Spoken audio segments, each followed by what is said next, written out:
ना question number 6 which is very interesting and आपकी day to day life से related question है।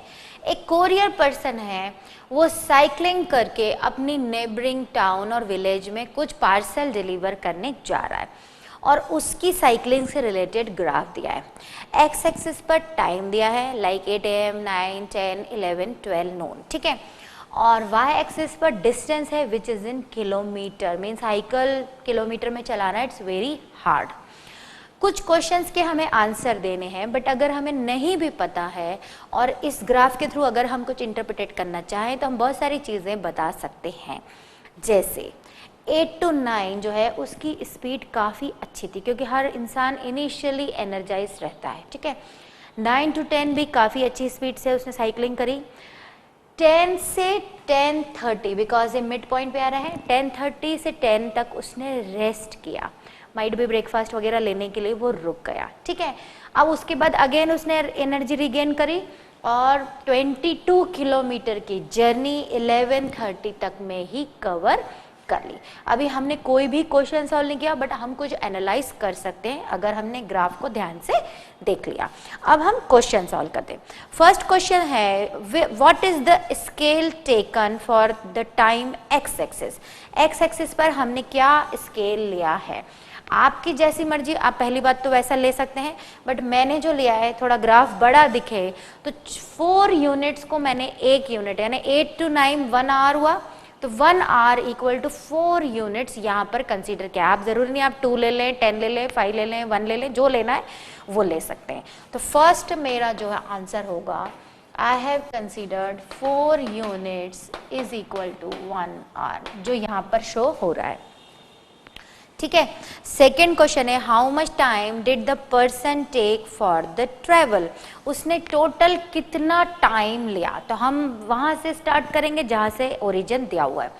8 AM he is started, 9, 10, 11 and 11:30 means 3 hours 30 minutes he has taken to cover 22 kilometer distance, means final distance cover करने के लिए he has taken 3.5 hours। तो आपका answer क्या होगा 3.5 hours और 3 hours 30 minutes, ठीक है ना। Third is how far is the place of the merchant from the town.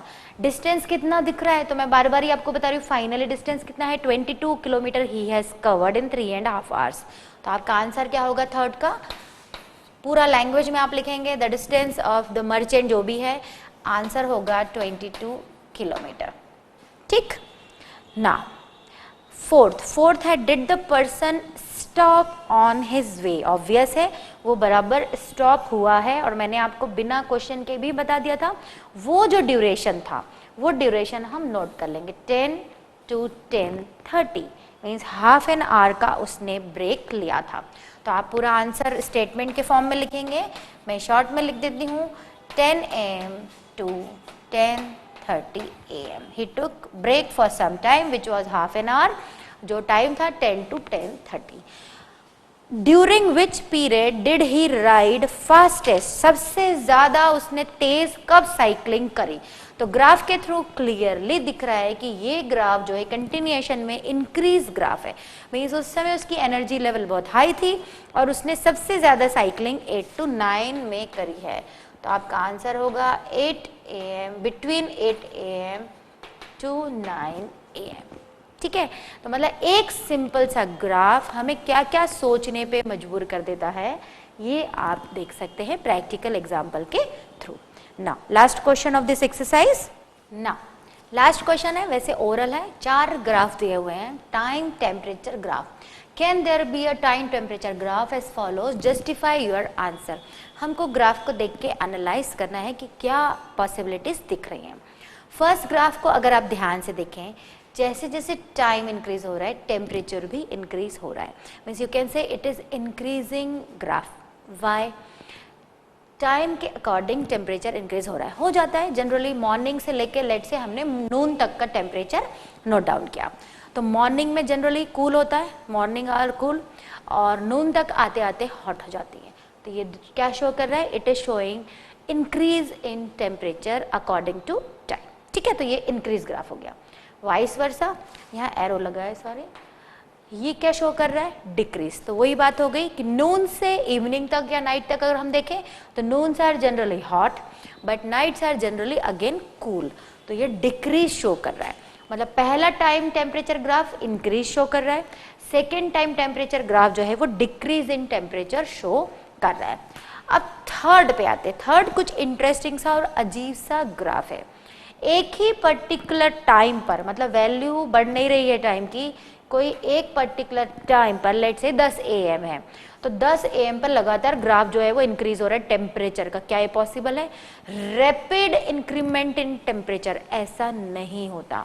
10 AM 11 AM जो भी एक पर्टिकुलर टाइम पे हमने नोट किया, तो कोई एक वैल्यू होगी, दो चेंज होंगी, मीन्स लेट से 30 डिग्री सेंटीग्रेड है तो 31 हो सकता है, 32 हो सकता है, 29 हो सकता है, पर ऐसा रैपिड इंक्रीमेंट पॉसिबल नहीं है। तो ये जो ग्राफ है क्या शो कर रहा है? रैपिडली इंक्रीमेंट इन टेम्परेचर, जो कि पॉसिबल नहीं है। तो मैं इसका प्रॉपर आंसर बता देती हूँ। This graph is not possible since temperature is increasing very rapidly, which is not possible. ठीक है, अब यहाँ देखते हैं। आप कहेंगे मैम ये भी ऑलमोस्ट ऐसा दिख रहा है, नहीं, इसमें और इसमें ह्यूज डिफरेंस है। यहाँ रैपिड इंक्रीमेंट इन टेम्परेचर था, बट यहाँ पर टेम्परेचर लेट से ये 30 डिग्री सेंटीग्रेड है, 30 डिग्री सेंटीग्रेड है, और यहाँ टाइम है 10 बजे, 11 बजे, 12 बजे, 1 बजे, 2 बजे। तो ऐसा हो सकता है 30 डिग्री सेंटीग्रेड 10 AM पे भी हो, 11 AM पे भी होता है। पूरा की पूरा 6 घंटे का टाइम जो है एक ही टेम्परेचर मेंटेन रहा, हो जाता है ऐसा। तो ये जो शो कर रहा है ये स्टैटिक इंक्रीमेंट शो कर रहा है, मीन्स स्टैटिक दिखा रहा है, एक स्टेबल ग्राफ है वो। ठीक है, स्टेबल है मीन्स एक ही टेम्परेचर 5-6 घंटे तक लगातार है, या पूरा दिन एक ही टेम्परेचर है। तो इसमें और उसमें डिफरेंस है।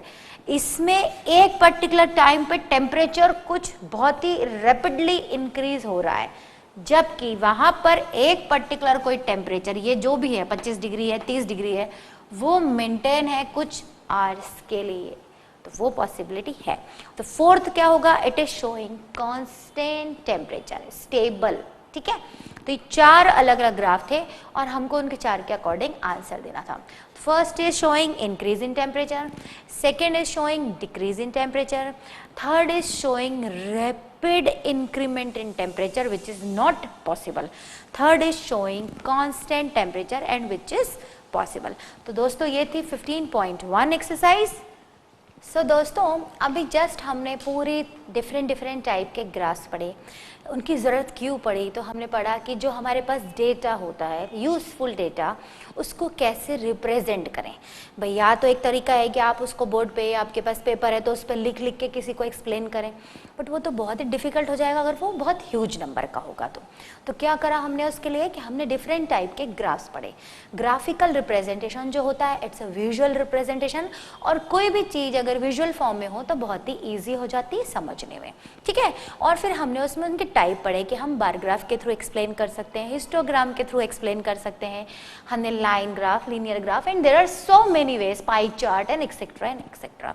तो वो तो हमने सारे ग्राफ को कैसे, मतलब डेटा को ग्राफ पर कैसे रिप्रेजेंट करें ये देखा। ठीक है, अब मुझे आप एक सिंपल सी बात बताइए, हमारी नॉर्मल लाइफ में ऐसी बहुत सारी सिचुएशन आती है कि हमें किसी को एड्रेस लोकेट करना है, या लेट से एड्रेस भी छोड़िए, एक ये इंसेक्ट है या एक पॉइंट है या एक कार रखी है, इस कार की या इस इंसेक्ट की मुझे पोजीशन किसी को बतानी है, तो कितने तरह से हम बता सकते हैं। ये है प्लेन सरफेस, बॉडी हम ले लेते हैं, इस बोर्ड पर यहाँ पर एक इंसेक्ट बैठा हुआ है। इस इंसेक्ट को हम ऐसा एक्सप्लेन कर सकते हैं कि ma'am it is at the left side of the board and bottom और टॉप के बीच में। ठीक है, कोई और सज्जन है वो कहेगा नहीं मैम मुझे तो ऐसा लग रहा है, मुझे इसे ऐसे एक्सप्लेन करना है कि it is too far from the right side. Third आएगा, कहेगा नो मैम मुझे तो इसको बताना है कि it is in between top and bottom and it is near to the left side.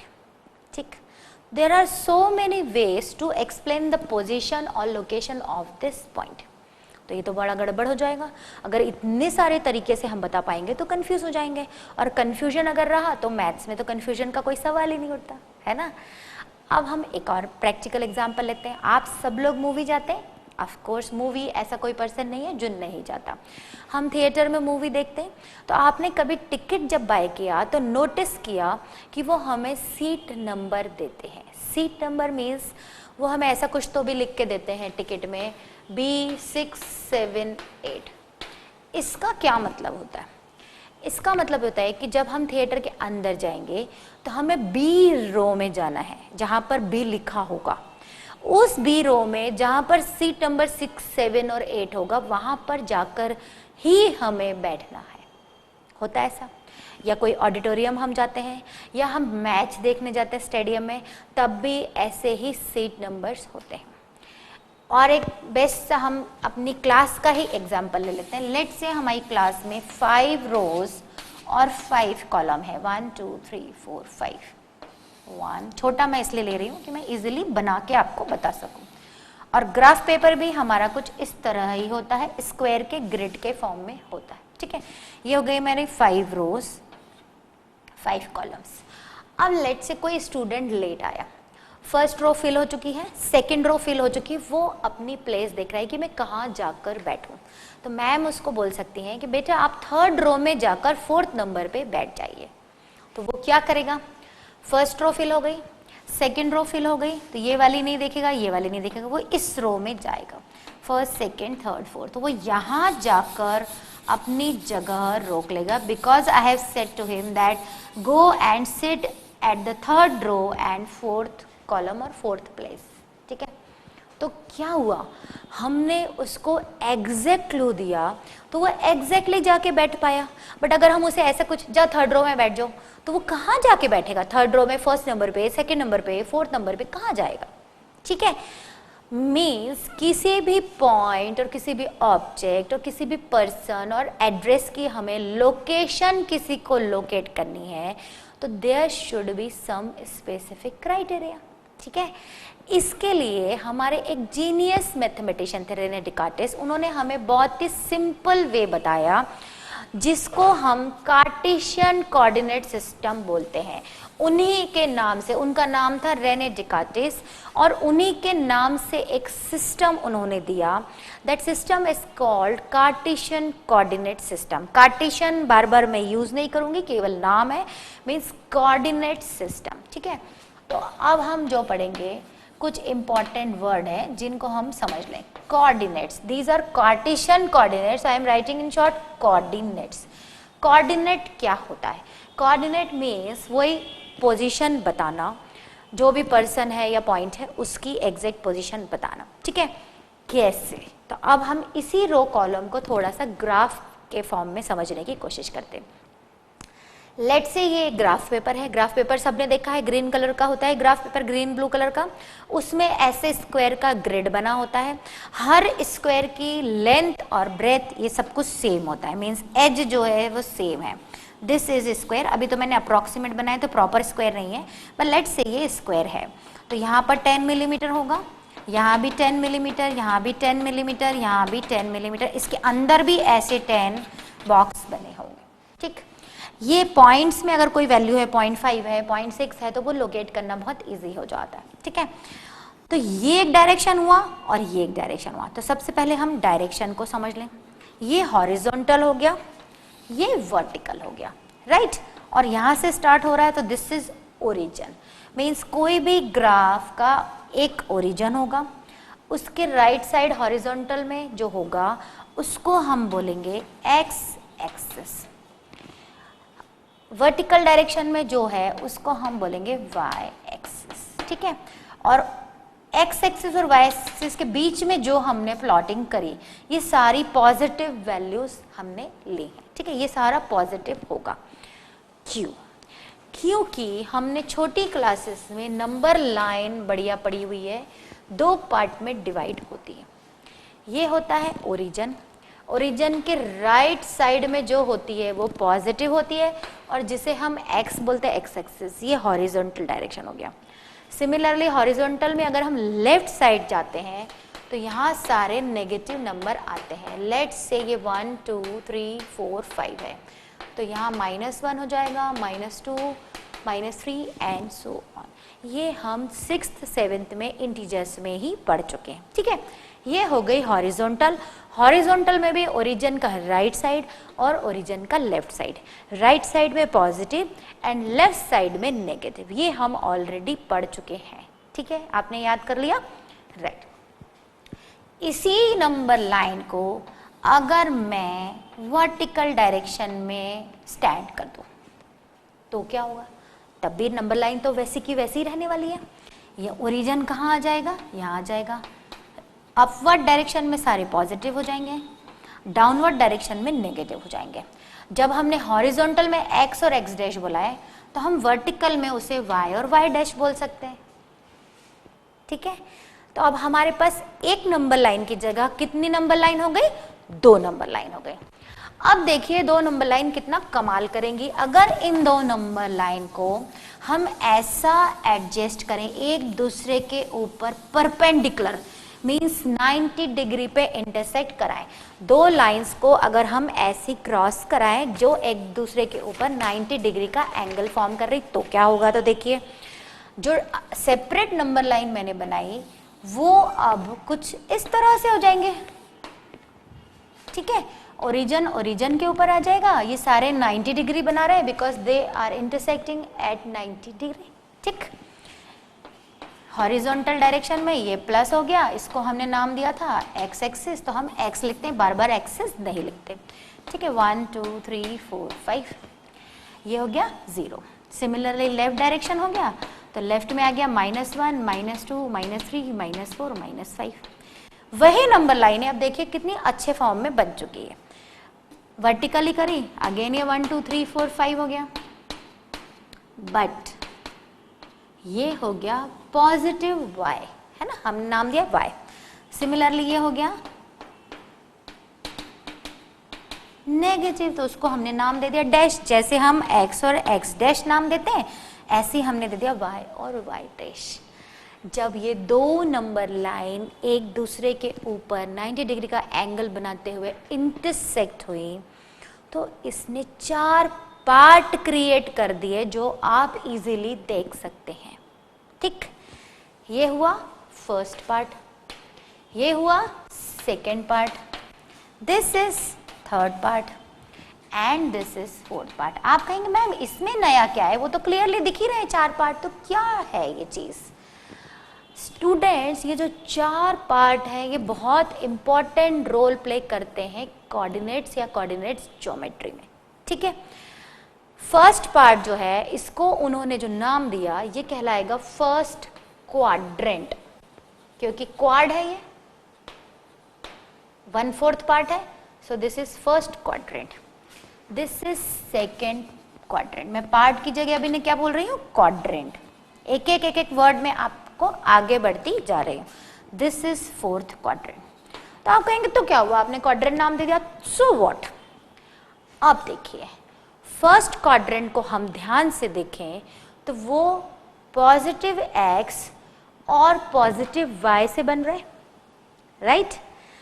Positive मतलब ये डायरेक्शन भी पॉजिटिव और ये डायरेक्शन भी पॉजिटिव, तो यहाँ पर जो भी वैल्यू या पॉइंट या लोकेशन किसी की बतानी है तो वो सारी पॉजिटिव होगी, ठीक।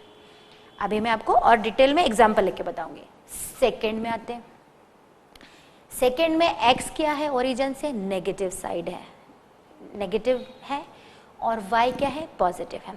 तो यहाँ पर जो वैल्यू आएगी नेगेटिव पॉजिटिव का कॉम्बिनेशन आएगी सेकंड क्वाड्रेंट में, ठीक है, ध्यान दीजिएगा।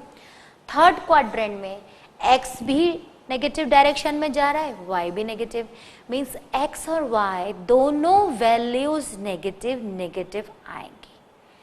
एंड फोर्थ में x पॉजिटिव आएगा बट y नेगेटिव आएगा, मीन्स एक नंबर लाइन थी तो 2 पार्ट में डिवाइड हो रही थी, बट 2 नंबर लाइन जब एक दूसरे के ऊपर परपेंडिकुलरली इंटरसेक्ट करी तो वो 4 पार्ट में डिवाइड हो गई। प्लस प्लस ये वाला पार्ट है, plus plus both are positive, ये वाला पार्ट जो है माइनस प्लस, ये वाला जो पार्ट है माइनस माइनस, एंड ये वाला जो पार्ट है प्लस माइनस क्वाड्रेंट जो है, ठीक है। अब 4 पार्ट और चारों के हमें पॉजिटिव और नेगेटिव समझ में आए, तो एक वर्ड आपने ध्यान दिया होगा, मैं जो बार बार बोल रही हूँ कि इधर जो आया प्लस प्लस मीन्स 2 चीज आई, इधर भी जो आया माइनस प्लस मीन्स 2 चीज आई, यहाँ भी माइनस माइनस मीन्स 2 वैल्यूज आई, यहाँ plus minus means again 2 values आई।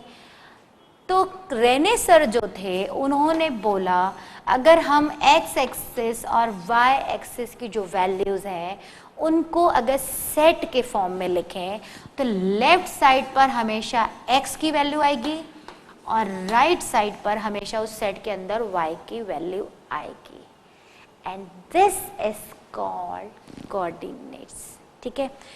कोऑर्डिनेट्स, यहाँ पर जो भी लिखेंगे वो x का होगा और यहाँ पर जो भी लिखेंगे वो हम y का होगा। अब मैंने लिखा 2 and 3 मीन्स x की वैल्यू 2 है एंड y कोऑर्डिनेट की वैल्यू 3 है, सेट के फॉर्म में है, छोटे ब्रैकेट के फॉर्म में हमेशा रहेगी। अब मैं इसे प्लॉट करने की कोशिश करती हूँ, तो मुझे कुछ समझने की ज़्यादा ज़रूरत ही नहीं, मैं पहला पढ़ूंगी 2 मीन्स मुझे x डायरेक्शन में जाना है, ये हो गया 2, ठीक है, ये हो गया 2, y डायरेक्शन में 3 तो ये हो गया 3, इनको हमने डॉट के थ्रू एक्सटेंड किया, लेट्स इसको नाम दे दिया a, ये पॉइंट का नाम मैंने दे दिया a, ठीक है। तो दिस इज माय 2 and 3। अब हम कोई भी पॉइंट लें, लेट्स से 0 6 एक बनाते हैं हम, c ले लेते हैं 5 3, तो हम इसे कैसे प्लॉट करेंगे, b ले रहे हैं हमने, a प्लॉट कर लिया है, अब मैं b प्लॉट कर रही हूँ। b में जो फर्स्ट वैल्यू है ये हमेशा x की रहेगी जैसा मैंने आपको बताया, तो 0 मीन 0 पर ही है, ये पिंक से कर दिया, एंड y डायरेक्शन में वैल्यू है 6 तो ये यहाँ आ जाएगी 6, सो this is your b point which is 0 and 6, right. Third देखते हैं, c पॉइंट बनाना है हमें 5 3, 5 means x axis horizontal axis, 3 means vertical axis and y axis. 5 पर हम गए, ये यहाँ आ गए, एंड 3 पर गए, ये यहाँ आ गए, इनको हमने ज्वाइन किया, so this is point C which is 5 3, right. तो ये सारे के सारे पॉइंट कहाँ पर आए, फर्स्ट क्वाड्रेंट में। क्यों आए, because all are positive, x की वैल्यू भी पॉजिटिव, y की वैल्यू भी पॉजिटिव। अब इसी में हम थोड़ा सा ट्विस्ट एंड टर्न करते हैं, हमें हमेशा पॉजिटिव वैल्यूज दी हो जरूरी है, बिल्कुल नहीं। तो अब हम देखते हैं, हम कुछ एग्जाम्पल लेके यहीं प्लॉट कर लेते हैं। आपको कोऑर्डिनेट का मीनिंग समझ में आ गया कि it is set of points जिसको हम स्मॉल ब्रैकेट में लिखेंगे, लेफ्ट में x और राइट में y लिखेंगे, ठीक है। अब हम कुछ और पॉइंट ले लेते हैं, p ले लेते हैं, हमें लोकेट करना है p जिसकी वैल्यू है -1 and 2। एक पॉइंट हम ले लेते हैं q जिसे हमें लोकेट करना है और उसकी वैल्यू है -3 -2। एक पॉइंट ले लेते हैं हम r जिसे लोकेट करना है और उसकी वैल्यू है 1 and -3, ठीक है। 3 हम लोकेट कर रहे हैं, तो आपको क्वाड्रेंट की यूटिलिटी समझ में आ जाएगी। p इज -1 2, -1 मतलब x की बात कर रहे हैं, x हो गया means horizontal axis, but negative है तो लेफ्ट साइड में आएगी ओरिजिन के, -1 तो वो इधर आ जाएगा, ठीक है, एंड 2 y इज पॉजिटिव तो ये 2, देखिए इसकी लोकेशन कहाँ है, p पॉइंट की location -1 and 2, means number line में पॉजिटिव वैल्यूज भी हो सकती है, नेगेटिव वैल्यूज भी हो सकती है। तो जब पॉजिटिव नेगेटिव होंगी तो क्वाड्रेंट भी चेंज होंगे। तो अगर मैं आपसे पूछूं p पॉइंट कौन से क्वाड्रेंट में लाई कर रहा है, तो आपका इमीडिएट आंसर होगा सेकेंड क्वाड्रेंट में, because the value of x coordinate is -1 and y coordinate is 2, minus और प्लस, तो मैंने आपको बता दिया। अब हम q पॉइंट बनाते हैं, q पॉइंट इज -3 -2, -3 है मीन्स हॉरिजॉन्टल एक्सिस है, x एक्सिस की बात कर रहे हैं बट नेगेटिव, तो यहाँ आ गए हम, and -2 means y is also negative, negative negative कहाँ आता है हमारा, थर्ड क्वाड्रेंट में। So this is Q point, the value of Q is -3 -2, right. Now R point हम बनाते हैं। आर में अगेन एक्स का कोऑर्डिनेट कितना है 1, तो ये हो गया 1 पॉजिटिव है, एंड वाई कोऑर्डिनेट इज -3, तो यहाँ आ गए हम, इनको हमने ज्वाइन किया, so this is my R 1 and -3। तो as I told you fourth quadrant में एक प्लस और माइनस होता है। तो कोई भी नंबर पॉइंट किसी भी चीज़ की लोकेशन हम इजीली बता सकते हैं अगर हमको ये 3-4 छोटी छोटी चीज़ें समझ में आ जाए। एक तो हमें एक्सेस समझ में आ जाए, हॉरिजॉन्टल वर्टिकल समझ में आ जाए, हमें नंबर लाइन कॉन्सेप्ट समझ में आ जाए कि पॉजिटिव और नेगेटिव कैसा होता है, ठीक है। तो और 4 क्वाड्रेंट का मीनिंग समझ में आ जाए, तो पूरी की पूरी कोऑर्डिनेट ज्योमेट्री या जो हम अब ग्राफ पढ़ेंगे वो इजीली समझ में आ जाएंगे, ठीक है। तो this is the simple theory of coordinates which is known as Cartesian coordinates, और जिनको हमारे जीनियस मैथमेटिशियन रेने डिकार्टेस ने बताया था, और उन्हीं के नाम से ये थ्योरी आगे कंटिन्यू चली आ रही है, ठीक है। अब हम मूव करेंगे एक्सरसाइज पे।